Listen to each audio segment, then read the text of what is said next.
Hi, welcome. My name is David Sturman. I'm a senior policy analyst here at New America. We're here today to talk about the competition between Britain and the US and the transition of superpower with Derek Leebaert, whose new book, Grand Improvisation, looks at the conventional wisdom that the British Empire and superpower collapsed immediately after World War II, and instead suggests that it actually took until 1957 for the US to really replace Britain as the superpower, as a global superpower. Derek Leebaert is, of course, the author of the book we're here to discuss, as well as multiple other books on Cold War history and the myths of American foreign policy. There's more on him on the event page, so with that, I'll turn it over to him to talk about the book. Thanks, David. What I wanted to spend 20 minutes discussing is the most consequential myth of the 20th century for today. Because if we believe that the British Empire, the greatest empire in history, was dispirited and vanished right after World War II, and that America became a superpower thereafter so promptly, we'd have to believe in a lot of other myths that have shaped our world today. We'd have to believe, for example, that the British intended to leave Greece in 1947, which ushered in the Truman Doctrine against terrorist activities, rather than that we got bluffed into it and the British instead escalated in Greece in 1947. We'd have to believe in 1949 that the United States was not working hand in glove with the British Empire when it declared war on Israel in January 49, which is how David Ben-Gurion reacted to the British ultimatum that was delivered under Harry Truman's signature. We'd have to completely overlook as well one of the most consequential NSC documents ever written, which is NSC 75 in July 1950. The better-known NSC 68 is simply a spin-off thereof. And we'd have to overlook the fact that right into the mid-'80s, the Army of the Rhine was the most powerful force in Western Europe.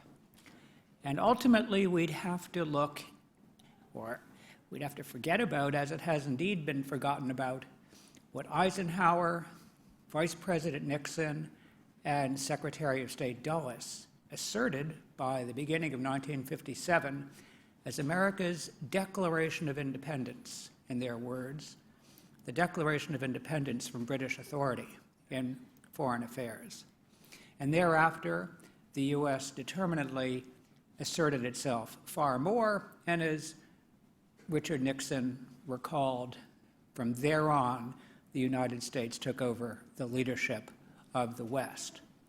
I call this the most consequential of myths, believing that the British Empire evaporated and that America became a superpower, because unless one understands this story, we're not going to grasp key influencers today, such as the extent of American insularity, such as the destabilization and re-destabilization of the Middle East. The very basics, I would argue, of foreign policy, as practiced and taught today, are unknown.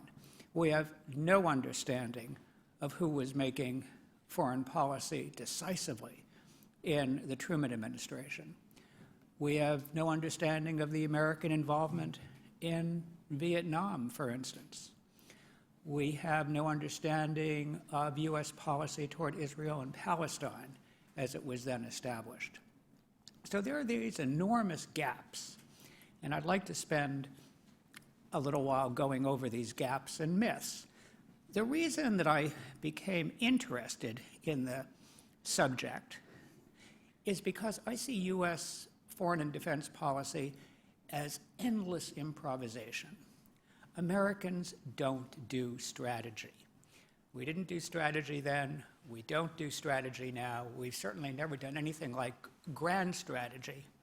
Instead, what we call strategy is a mishmash of sudden domestic urgencies and rapid responses filtered through about a half dozen different illusions. And of course, since our foreign policy decision makers are by and large political patronage appointees, there's little reason to expect that we would do strategy. So a key myth is that at the end of World War II, 1945, the British Empire was bankrupt because it had sacrificed massively during World War II, selling off at American insistence perhaps a quarter of its wealth, including many of its patents. Serious scholars talk about British bankruptcy. Keynes is always cited as talking about a financial Dunkirk, but that presumes not a close reading of Keynes because he saw the British Empire reasserting itself more so than ever before after World War II, and America essentially going nowhere. Remember that the British capital stock was barely touched, that it was there in full bloom, waiting to burst forth. Also keep in mind that the British in 45, as Washington knew all too well, dominated the commanding heights of innovation and industry, certainly in computing, life sciences, jet aviation, and civil atomic power, all the industries of the future. And in 1945, the Americans were plenty shaken about the prospect of British revival as a tough trading partner in the absence of Germany and Japan, and also whatever the Royal Navy might do in a competitive build-up with the United States. So Britain, of course, was spread really thin, but keep in mind that what follows is financial crises, not the solidity of the underlying economy. The Americans gave a grand loan to the British, and it was intended merely as a one-time bridge into the future, not as sustaining British strength on and on and on and on. We wanted to stay back from the world. A country like the United States, protected by high tariffs and oceans, it's not going to plunge overnight from insularity into an enthusiastic superpower, as is commonly envisioned. But by 1947, we were getting more and more alarmed, and we believed that the way to keep the world at bay, the way to stay away from this, step by step, was to ensure that the British Empire is as strong and relatively assertive as possible. The British at the time had a very tough foreign secretary. Recall that Churchill was voted out in 45, the Labour government came in, and the socialist Labour guys that came in were the tough bully boys of British politics. Truman and FDR had been vastly accommodating to Stalin, to put it mildly, especially Churchill. One forgets how accommodating he was to Stalin. You know, the greatest man, I hope Stalin likes me. This changed on a dime in July 1945 when Labour came to power, because there you had the tough labor union guys who had literally fought the communists in the streets during the 20s and 30s and knew Stalinism intimately. Also, the new Labour government, as embodied in the tough longshoreman Ernest Bevin, wasn't about to give up the British Empire remotely and turn themselves over to tycoons from Chicago and Houston. They bluffed America into the Truman Doctrine. The big fear the British uttered was that they were going to leave Greece and Turkey and abandon the Eastern Mediterranean. And one can see it in the documents. They're playing the Americans. And having said this, the famous book being The 15 Weeks by a State Department functionary, Having said this, they sat back to look at the Americans panic, as we did. We appropriated an enormous amount of money and went plunging forth into Greece, putting the Truman Doctrine on the table, and oftentimes adhering to the Truman Doctrine ever since. The British, of course, were dominant throughout the Middle East, and it was a dominance that we never challenged. We were, by and large, content with such dominance. The one searing issue, of course, was Israel and Palestine, and that vastly troubled Anglo-American relations. It indeed threatened the British loan, it threatened the Marshall Plan, it threatened everything until the British left and Israel declared independence in 1948. But as we can see, and as we'll talk about in the discussion, the U.S. relationship with Israel in the years thereafter is poorly understood. Established U.S. policy again and again and again and again and probably again 5 times is to bring Israel before the United Nations Security Council for censure. That's what we did over and over and over until 1957. Other issues in the mix, the origins of the American entanglement in Vietnam. Despite a big book having been written on that recently, it says absolutely nothing about the most powerful players that helped push and maneuver the United States into its early commitments with Vietnam. Why did the Americans get interested in Southeast Asia anyway? It was for the defense of the British colony of Malaya. Who was the most powerful person in the Pacific, other than General Douglas MacArthur in Japan and Tokyo? It was the British High Commissioner for Southeast Asia, Malcolm MacDonald, tirelessly for a decade, lobbying, pushing, as the British did, for an American commitment to Vietnam as the first line of defense of Malaya. To write about America's step-by-step entanglement in Vietnam without noting Malcolm MacDonald and the role of the British would be like writing about World War II and overlooking General Douglas MacArthur. So we see these enormous gaps in an understanding of those errors. Among the more surprising is overlooking as well the greatest financial catastrophe of the 20th century, or so it was expected to be. And that was in September-October 1949, when one had top players in the Senate saying, we are going to go down. What did they mean by we are going to go down? It meant the economic devastation of the United States and something far worse than 20 years before in 1929. It was a close call. It was called very much the most important negotiation of history, the financial crisis of 1949, but has been overlooked.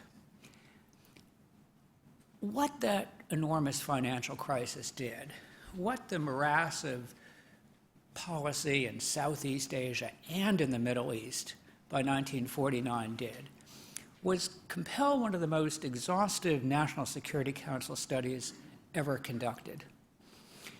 It began in September 1949, and it took 10 months to complete at the heights of government. The purpose of the National Security Council study was to determine American global defense interests. 2, since those couldn't be separated from the British Empire, try to calculate the future of the British Empire. And 3, come up with recommendations for President Truman. NSC 75 was finally completed in July 1950, by which time the U.S. was at war. And also there was a spin-out of this massive undertaking, a spin-out that became known as NSC 68, that just focused on what U.S. defense interests might be in the world. Meanwhile, the larger study kept on moving forward. The larger study, NSC 75, is called simply British military commitments. The conclusion in NSC 75, which can be taken as consensus opinion at the heights of government in the United States, was the British Empire hadn't retreated one whit since 1945. It had merely consolidated, decentralized, and had become stronger still. What was the military capacity of the British Empire in 1950? About 1 million men. So concluded NSC 75. Not that the British told us anything about their military capacity or organization. That all had to be ferreted out secretly. About 1 million men and maybe 1,000 garrisons and bases worldwide. That's why we found them really, really important if we wanted to keep our distance from the world. How large is the U.S. military today? About 1.3 million men and women.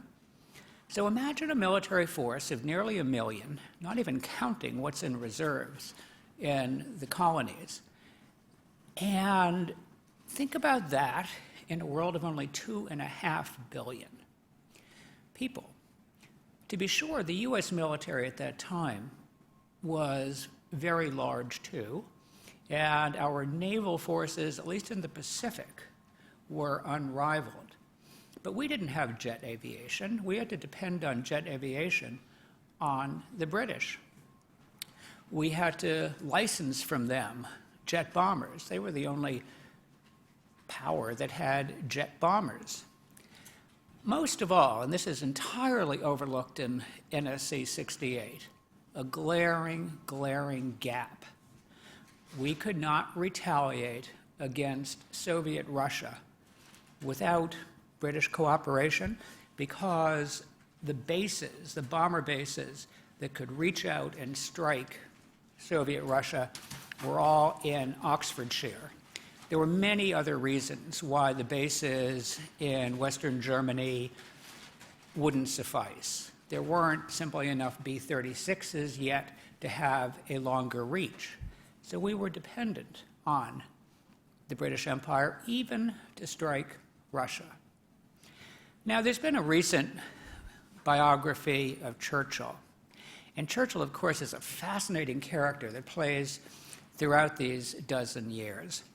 First, of course, is Prime Minister, where we meet him at the Yalta Conference in February 1945 with his intimacy with Stalin and his disdain by Roosevelt. There was never a friendship there, as myth has it, between FDR and Churchill. Churchill, out of office, becomes the leader of the opposition. And he has to walk very carefully during those years as leader of the opposition because he can't push away the United States. Churchill knew, as did the key labor leaders, that the United States had to back them, the British, if they were going to retain their global presence. Yet the reason, of course, that the British raced forward to build an atomic bomb and thereafter raced forward to build a hydrogen bomb, which they achieved in July 1957, was the absolute dread of U.S. isolationism. It went to the core of Churchill's being, and he pushed and pushed and pushed until they became a hydrogen thermonuclear power. Churchill comes back into Downing Street in October 1951, his first time as Prime Minister in a time of peace. This era in Churchill's life has been utterly overlooked. Andrew Roberts' 1,000-page biography of Churchill devotes 30 pages to Churchill's return to power. Yet Harold Macmillan, who would be Prime Minister in 1957 and who was part of the new Churchill government, as did Anthony Eden, as did others, have found this by far the most fascinating period of Churchill's life. Because here Churchill is at bay against the Americans, issuing threat after threat after threat and driving those threats home.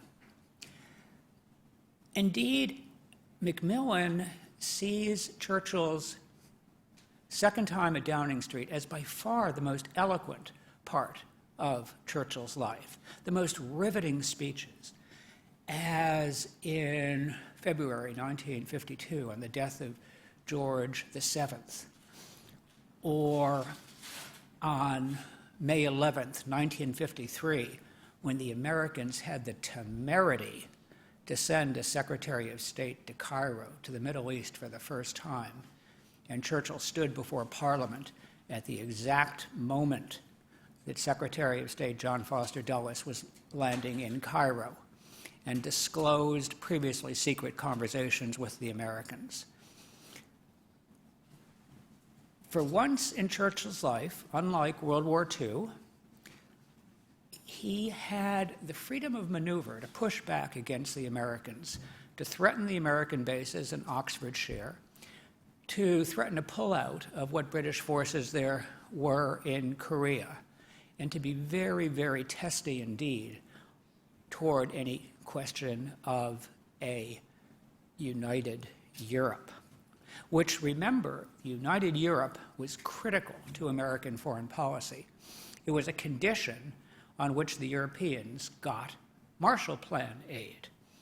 That was the condition. You'll get the aid if you unify, and it was Britain that was expected to lead in a united Europe.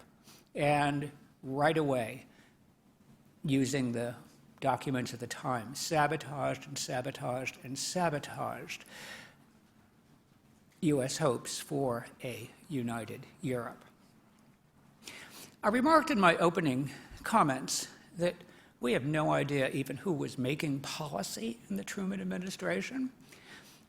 One thinks of George Kennan and Dean Acheson, but that's easily disproved by a closer look, because by far the most consequential figure of the Truman administration, other than the president himself, of course, was his best friend, John Wesley Snyder, Secretary of the Treasury.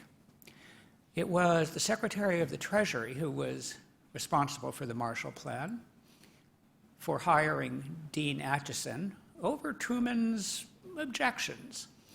And ultimately, on that Sunday morning in March 1951, when he and Truman huddled in the family quarters of the White House for firing Douglas MacArthur, there was no question at the time of who was calling the key shots in foreign policy for the Truman administration. It's been obscured by the glittering, sparkling memoirs of Acheson and certainly the deceptive memoirs of Kennan himself. And John Wesley Snyder, the most powerful Secretary of the Treasury in U.S. history, bar none, really would sit back, like his close friend, General Marshall, and not care a whit about publicity. And certainly, unlike Kennan, who was a chronic bureaucratic intriguer and leaker to the press, John Wesley Snyder simply kept a civil distance from dealing with the press. So my story will take us to 1957, the U.S. making its declaration of independence from British authority in foreign policy, taking over the leadership of the West, as Richard Nixon said, and then striding forth. Eisenhower came down hard on Israel in February 1957, and what he did was dig back to that British declaration of war in 1949, which had been kept very secret, and he leaked it. He leaked it and showed a lot of precedent for dealing hard with Israel indeed when it defied the United States, and then he gave a national address. Israel withdrew immediately from Egypt, which, along with Britain and France, it had invaded the previous October and November.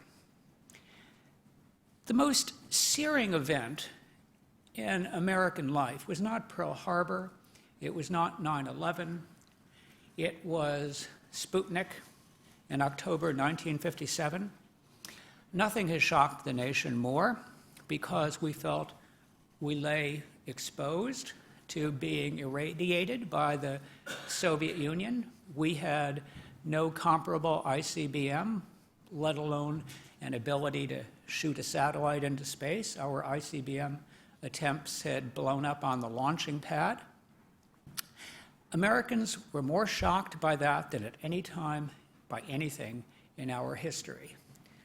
It propelled us to therefore assert ourselves as strongly as possible in foreign policy, to push allies, well-meaning or not, to the side, and it made it utterly clear that there were only two players in the globe that could compete at that sustained level, the two authentic superpowers, the US and Soviet Russia. From there on, I conclude we really had the bit in our teeth and we charged forth. The country was primed for the calls of the magnetic young senator from Massachusetts to bear any burden, pay any price, and to engage ourselves utterly in trying to fine-tune the planet. So much of what we now take for granted in US foreign policy has its origins in those early years, everything from Vietnam to US involvement in the Middle East to the horrible legacy of Vietnam. In sum, why did I get interested in this issue? Because of 4 failed wars in a row that the United States has tolerated. Before also tackling this book, I had written others and had been in the foreign policy arena for a while, and I kept on being appalled by the lack of understanding of the basics, such as I've asserted today, and the extent to which discussions of foreign policy in the United States are little more than clashes of opinion. So what I've tried to do is put a lot of provocative material on the table, and I think it would be great fun and really mutually rewarding if we could discuss these issues, and if I can perhaps elaborate on my observations and conclusions. Okay? Oh, thank you. So one of the first things I wanted to pick up on in your presentation is your discussion of how, in your view, and as demonstrated by a lot of the examples in this book, the U.S. doesn't really have a grand strategy in any meaningful sense. Yet on the other hand, your book has several examples where Britain seems to bluff the U.S. into doing its will, seems to maneuver the U.S. quite effectively. In Sir Lawrence Freedman's book Strategy, he sort of presents that and the British effort to draw the U.S. into World War II as exactly the element of what strategy ought to be and is meaningful. Do you see the British as having been successful at strategy in this period? Yes. Are they different? Yes, at that time, far more so than the Americans. As I noted, we were improvising throughout. John Updike, at the moment, looked at the foreign policy of the Truman administration and compared it to a mad gambler on a riverboat on the Mississippi. We weren't thinking strategically. Containment, which is often thought of as a strategy, in fact meant anything to anybody. We were improvising bit by bit, because remember what our greatest fear of the late 1940s was. The greatest fear of the 1940s was return of the Depression. That framed everything that America did at home and in the world. The dread that the Depression was going to return. And the last time that I saw that that was framing U.S. foreign policy would have been with the recession of 1958. But everything we did, whether the extent of loans, the extent of military commitments, the sparse military budgeting, was all governed by fear of a returned depression. When we went into Korea, it wasn't that much different. The extent of labor strikes delayed our buildup for the Korean War by at least a year, according to the Chief of Staff of the U.S. Air Force. The Secretary of the Treasury, John Wesley Snyder, had, on his assistance, he had his friend Truman declare a national emergency. But let's remember how the war was fought in Korea. American combat troops, let's not forget, American combat troops in 1951 and 52 were under instructions to collect the metal of their bullets, the spent shells of the mortars and the artillery, and to save them for recycling because the extent of the metal shortage was so severe. We had to frantically bring back material that we had deployed in Europe. We were operating on a really, really thin line, despite nearly quadrupling the military budget. So time and time again, we see the Americans not thinking strategically, but too often, and it has extended to today and gotten worse, just tripping over our shoelaces.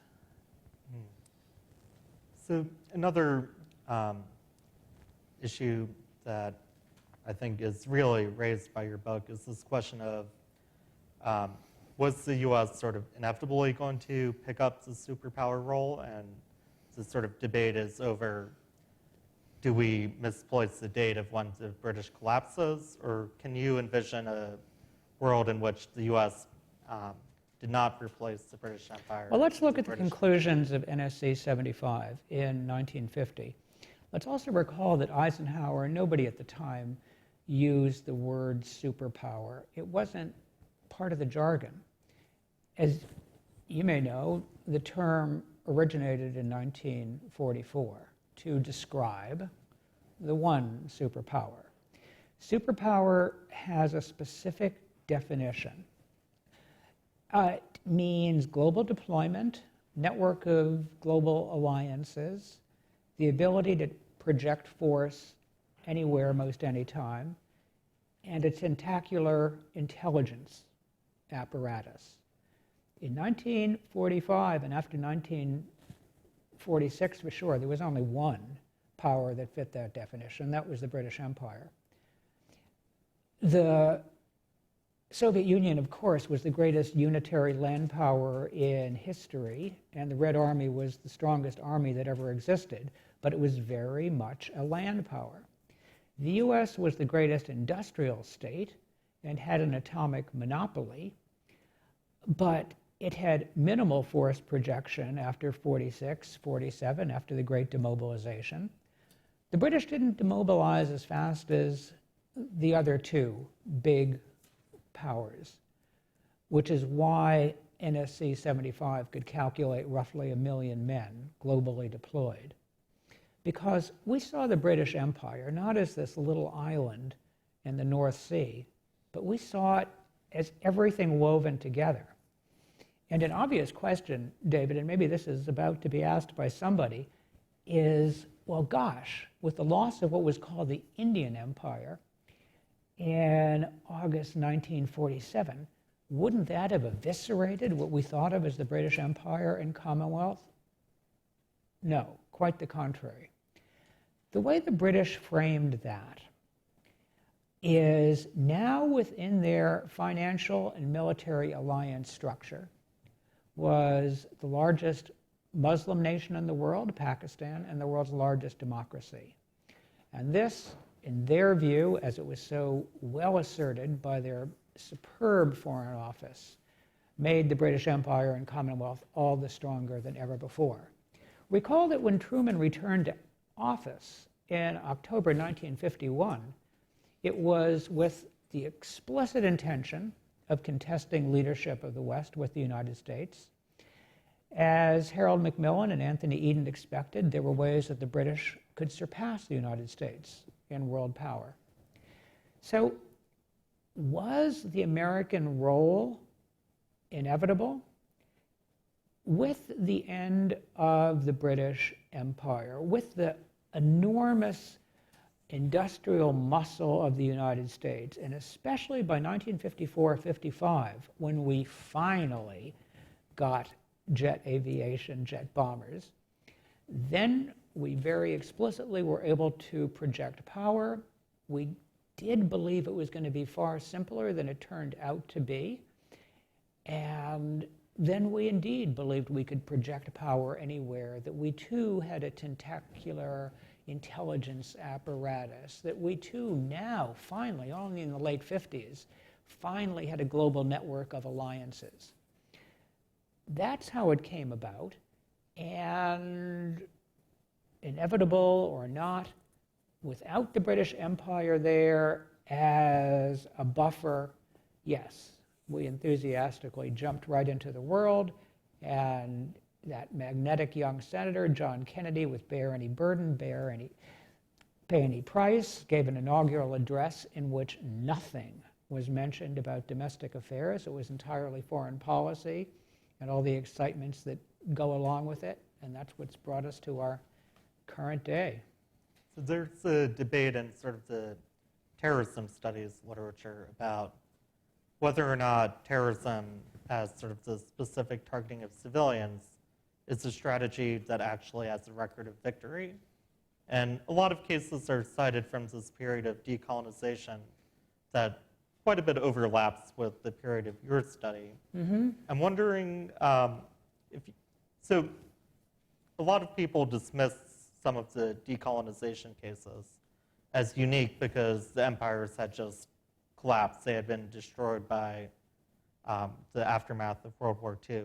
I'm wondering if your revision of that understanding, at least for the British, leads you to sort of challenge some of the dismissals of the anti-colonial movements and how important they were as actual agents. Well, what's clear of the literature of the time is that Zionist terror in 46, 47 was exceedingly effective in driving the British from Palestine. Time and time again in the British documents, you see the frustration and you see the extent to which the British worked against themselves by their crackdowns.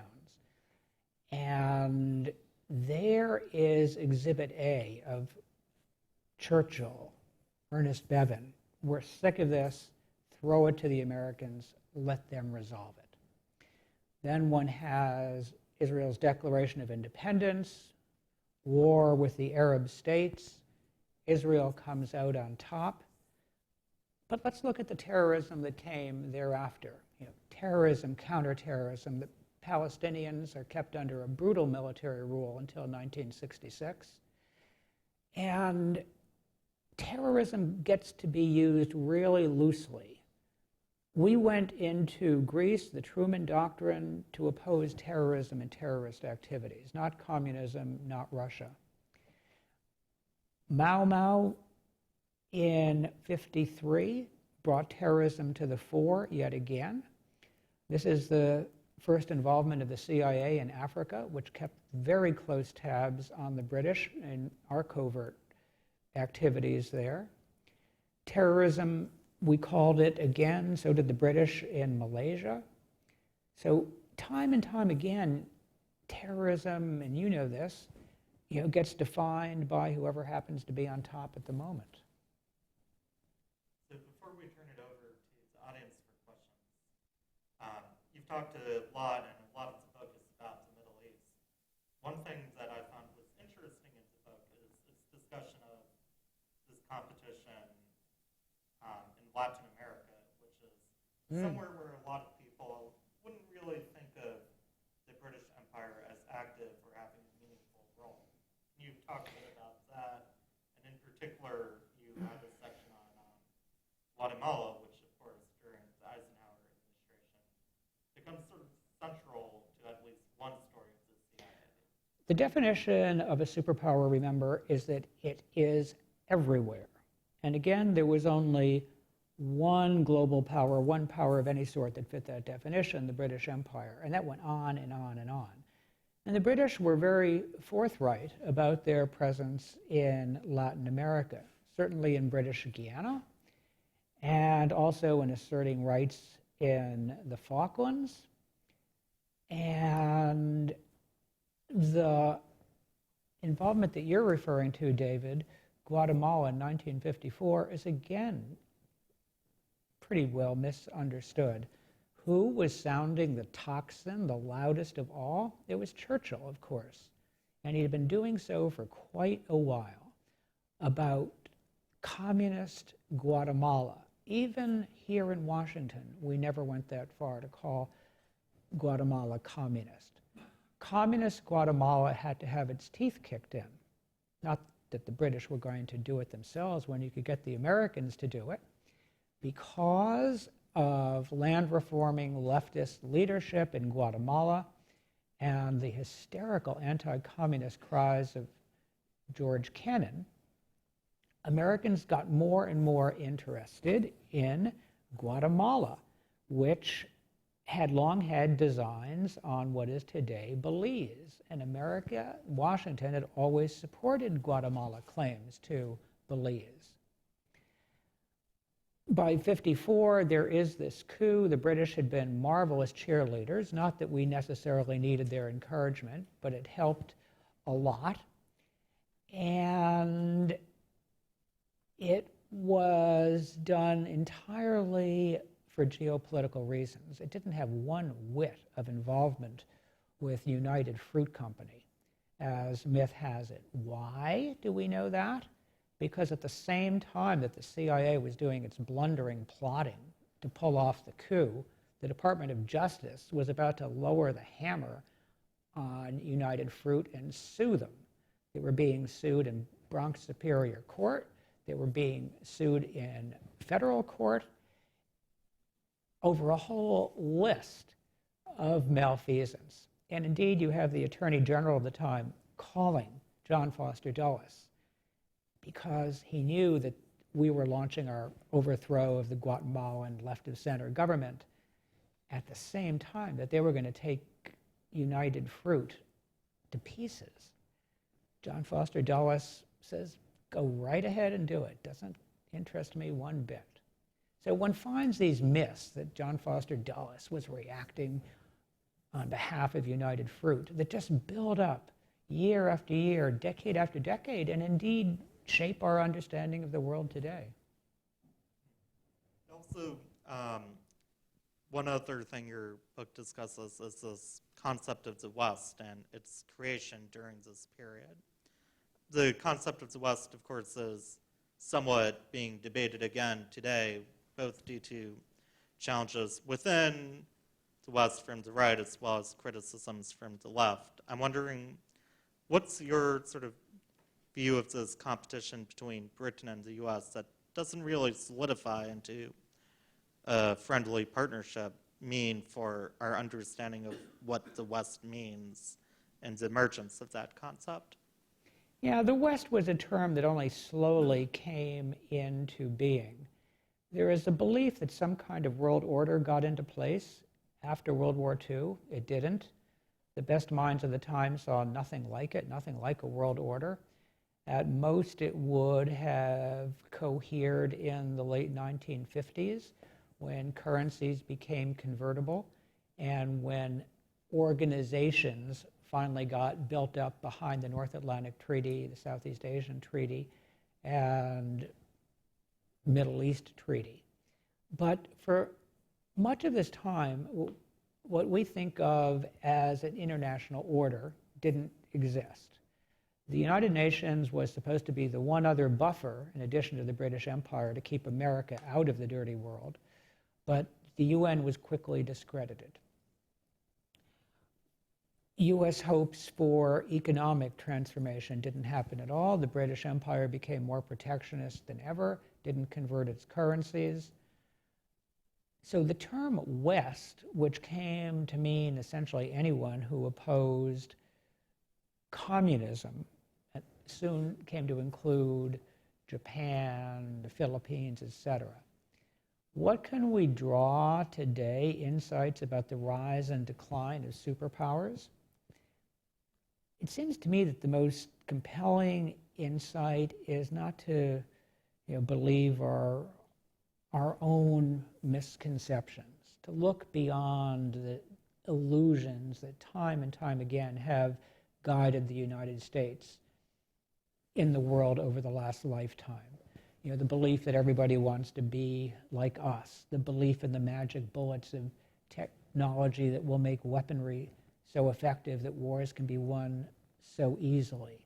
The belief that it's going to be simple. The illusion that one doesn't need to do your homework and study history or learn languages or have competent people making foreign policy in contrast to political appointees. Need to get beyond all of that before there's any hope of U.S. effectiveness. I argue that less is more in the U.S. role in the world. The relentless effort to fine-tune the planet, to involve ourselves in issues that we know so little about, by and large makes matters worse. To be sure, we won the Cold War, and that's a triumphant victory. But it took a long, long time through many diversions and through enormous sacrifices in life and money. It didn't have to happen that way either. Let's take some questions. We have a mic, so please wait for that to come to you.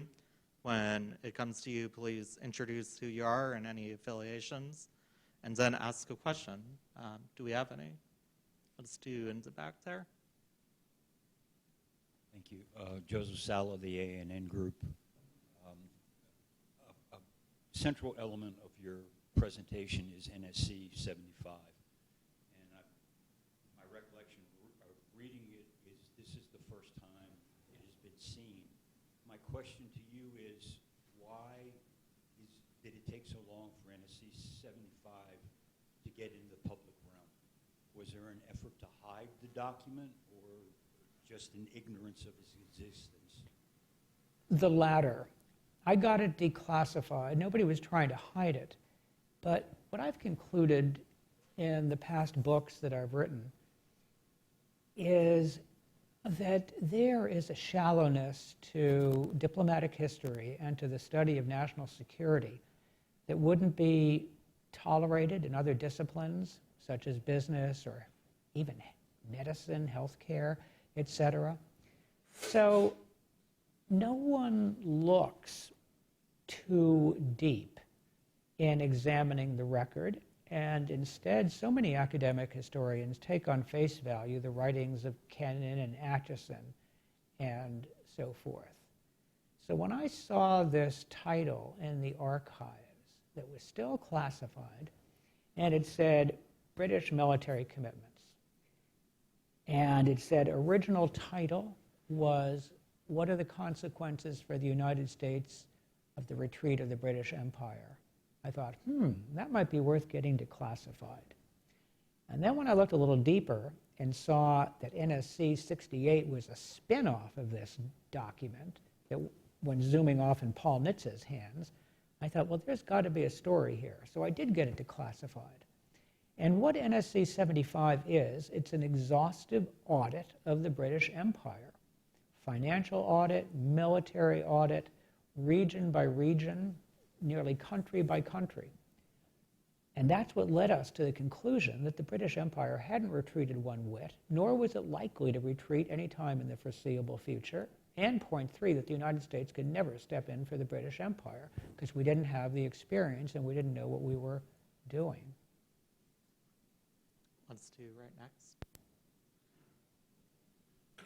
You make a really persuasive argument about the superior British over American capabilities in the immediate post-war period, particularly around force projection, aircraft capability and range, and also just the staying power of the British Empire through the Commonwealth. But the part of the argument that I'm not getting or accepting is how we overlooked, or how the British thought that they could maintain this superiority, effortless or not, through the post-war period when their economy had been so crippled by the war effort. And we know well that British economy was, and society was in the grip of severe austerity, not only through the second half of the 1940s, but into the early 1950s. My mother tells me of her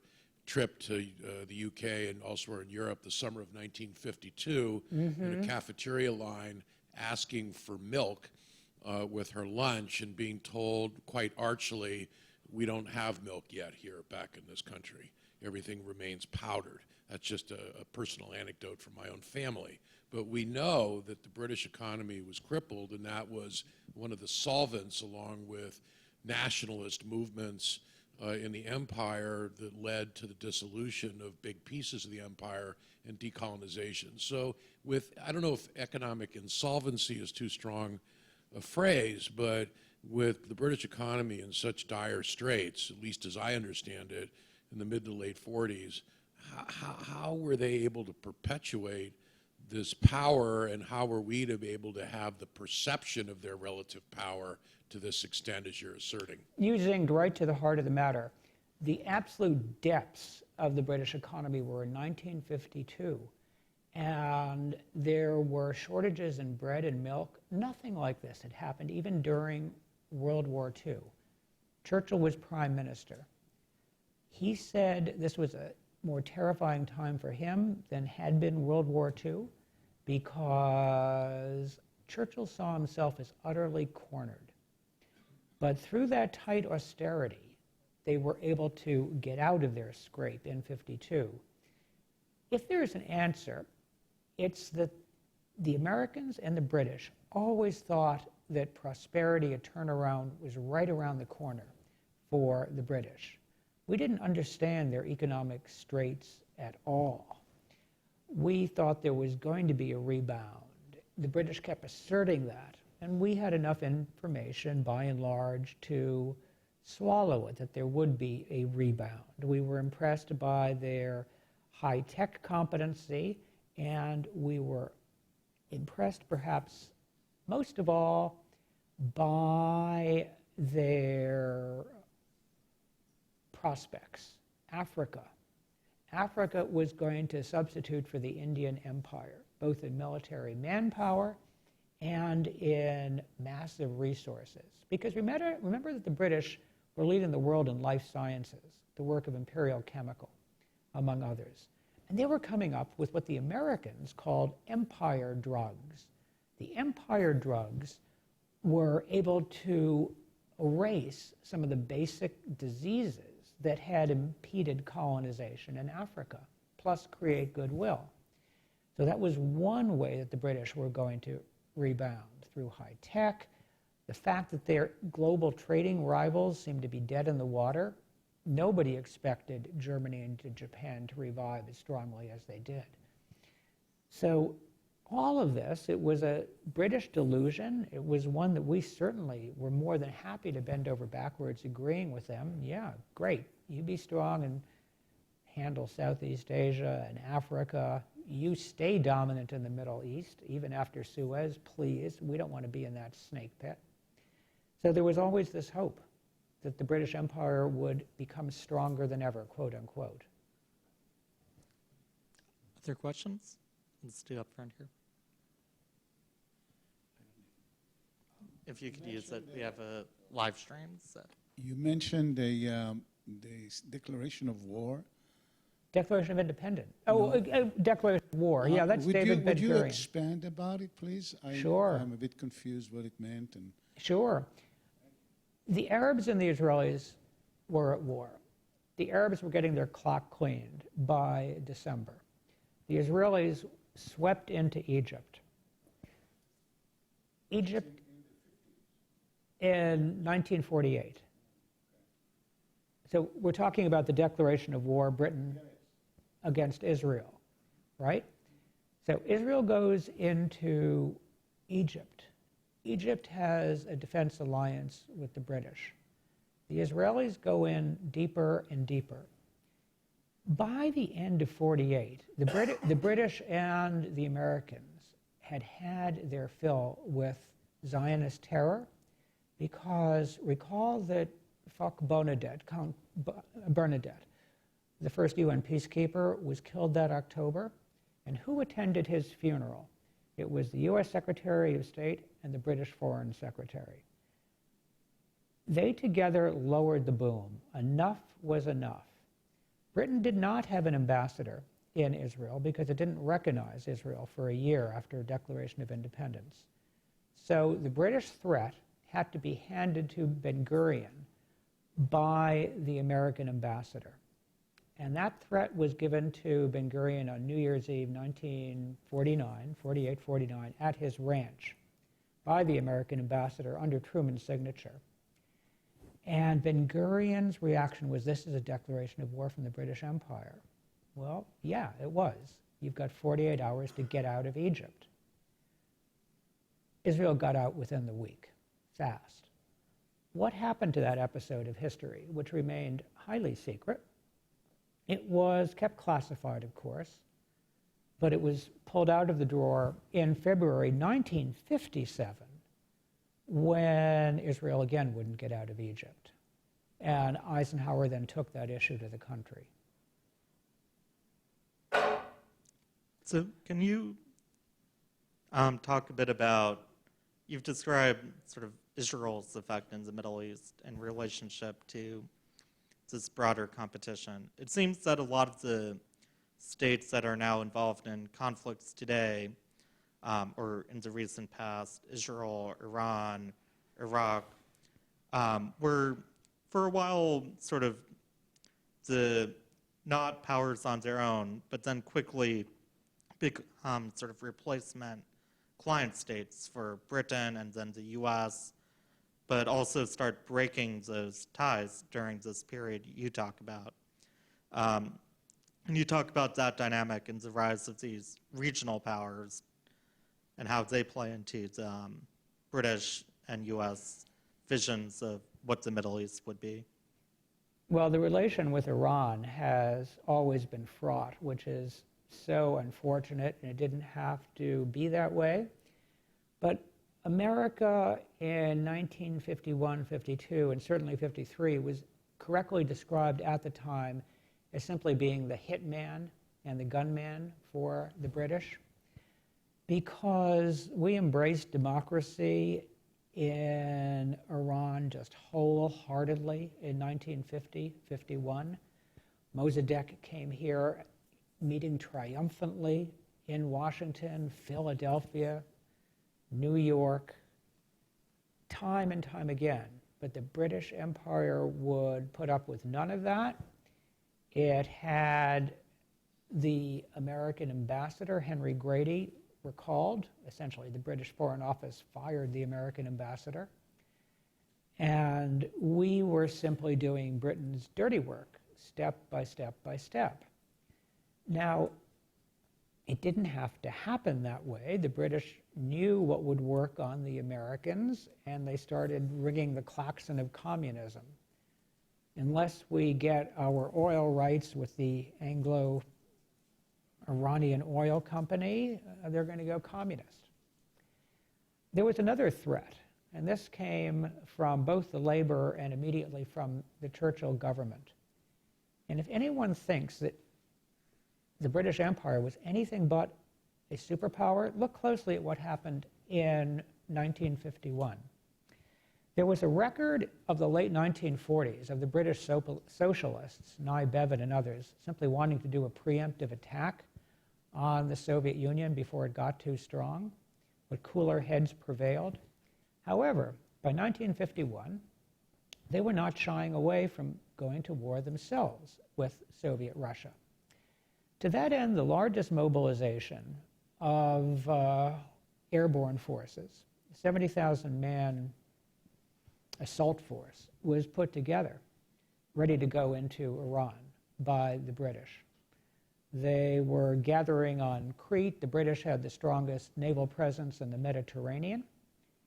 and they were set to go in, whether it would have been all 70,000 or not.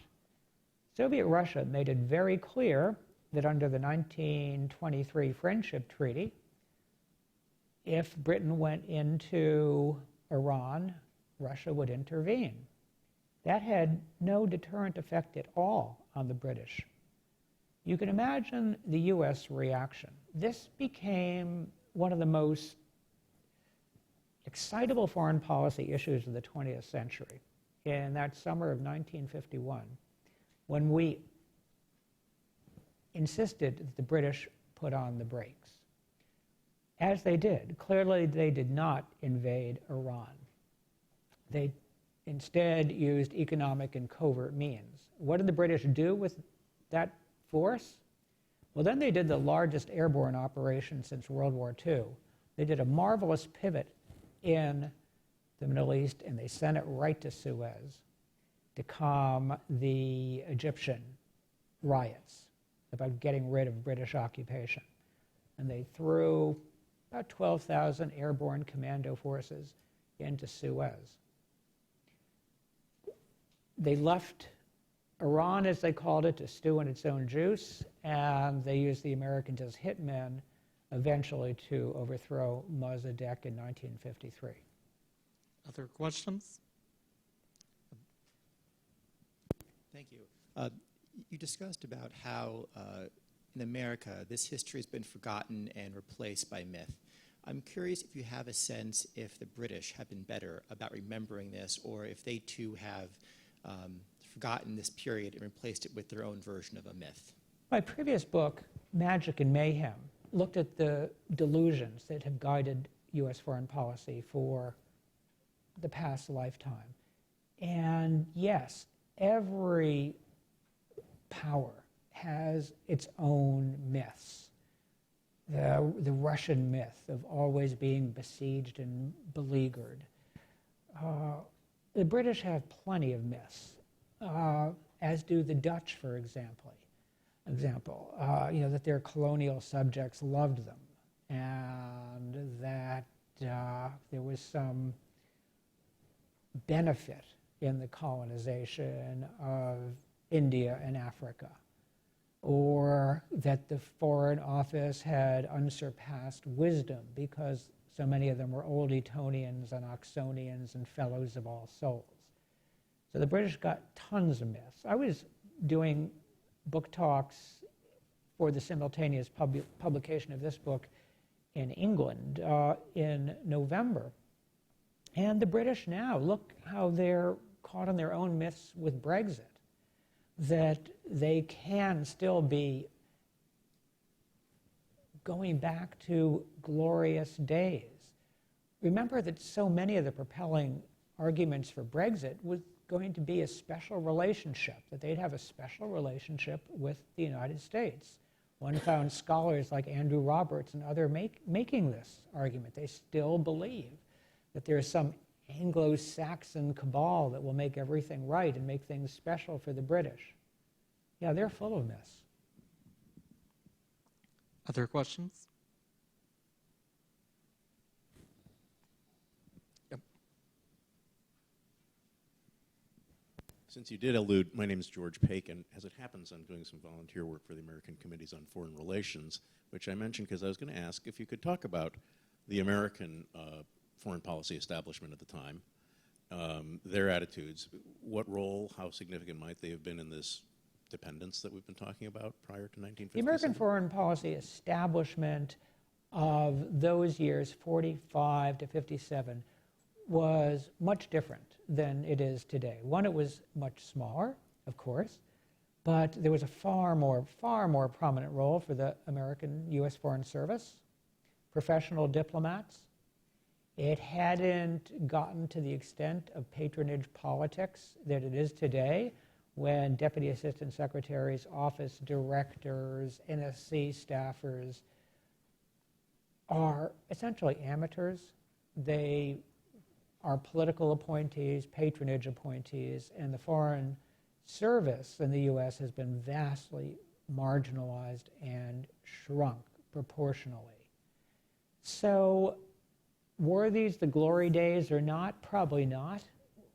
Books like The Wise Men, for example, that look at the eminent figures we remember, such as Acheson and Nietzsche and Kennan and so on, are probably misleading. To be sure, it was the heyday of the Council on Foreign Relations, where you'd get a New York banker or a lawyer to come in at the heights of the cabinet departments. By and large, perhaps it was more effective in that era than today. And an explanation to me is that we now have a learning experience by just about everybody when they come into government. The world moves faster. They're not learning any faster. So by and large, we're flying blind. If I may very quickly, there's a certain myth, too, that at the time, that establishment had a certain Anglophilia to it. I don't know if that's, that's unified, if there's a dynamic. It's a myth. It's a complete myth, matter of fact. Why would anyone think the Dean Acheson, who won't in his memoirs even acknowledge that his father was born in England, why would anyone think like that, somebody of Scotch-Irish heritage, think that there was any affection at all for Britain? Well, I tried to get to the bottom of that mystery because Acheson's antipathy toward the British went deep, deep, deep, which didn't mean that he didn't have British friends. He had lots of British friends. But as far as the British establishment, that was a different story. Why do we think there was anything Anglophile about Acheson, who forbid his staffers to use the words special relationship? It's because he looked the part. Henry Kissinger and other people who by and large wing it in their pronouncements say that he had his suits made on Savile Row. He didn't have his suits made in England. He had no time to have suits made in England, and he hadn't even been to England for 11 years by the time he became Secretary of State, Deputy Assistant Secretary of State. It's his tailoring and his mustache, and that he's Episcopalian. And many people assume that Episcopalians are slavish Anglophilia enthusiasts. But time and again, and same with John Foster Dulles, both Acheson and Dulles were very clear. Where does America's affection lie overseas? With our oldest ally, France. They said it over and over again. You could have friends in Britain, but as far as buying into British foreign policy and the Foreign Office elites, that didn't happen much. So one thing you mentioned in your discussion of Guatemala is the anti-communist push really came from the British end. I'm wondering if there's a broader trend there regarding the role of anti-communism as motive in the sort of 45 to early 50s, and where you fall down on sort of the debate over was U.S. foreign policy development, to the extent it was occurring, driven in sort of the crises you talk about by anti-communism as ideological question or geopolitical competition with Russia or others? It's very easy to manipulate U.S. foreign policy for allies. It's happened time and time again. One doesn't have to single out Taiwan or South Vietnam or Israel or the British for that matter. Because we don't do strategy, because the way our government is structured, because foreign policy is made through political patronage, it's easy to play the game here. So one can see us being gamed literally, as in Greece 47, as in Iran 53, by the British. Or one can see the influence of nationalist China again. So that's the overarching point. We're easily manipulated. Is it anti-communism per se? Probably a lot less than people think. John Foster Dulles was hoping against hope to write off South Vietnam in 1955. He could never understand how we had gotten entangled in such a mess? The answer, I would argue, heavily due to British influence. But alas, that opportunity was past. Americans, by and large, are not ideologues. We want to stay home. We want to make money. We want to trade with the world. This enthusiasm for fine-tuning the planet and for involving ourselves in every nook and cranny of which, by and large, we're woefully ignorant, this is all pretty new stuff. And we do it dreadfully. Any last questions?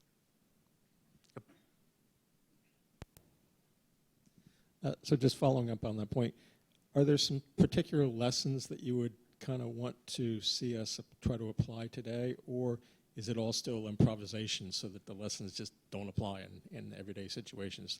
Like, for example, in what should be happening in the Middle East with, say, Syria? I'd like to see more authority given to Congress in foreign policy. Syria seems to be an exhibit A of that. We initially did not go deeper into Syria because Congress was outraged.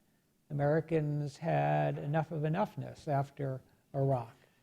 Congress, the power to declare war, just has been eviscerated since World War II. As soon as Congress asserts itself more, I think there'd be much more in tune with the American public, who would be far more reluctant than academics and political appointees and emergency enthusiasts who want to involve themselves everywhere.